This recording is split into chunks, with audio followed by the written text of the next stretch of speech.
நமக்கு சில நேரங்களில் இருமல் வரும்பொழுது அந்த இருமல் தொடர்ந்து இருக்கும். நம்ம எதாவது மருந்து சாப்பிட்டா கூட அது கண்ட்ரோல் ஆகாது.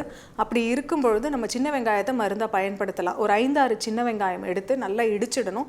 இடித்து ஒரு நல்ல துணியில் வச்சு பிழிஞ்சு சாறு எடுத்துக்கணும்.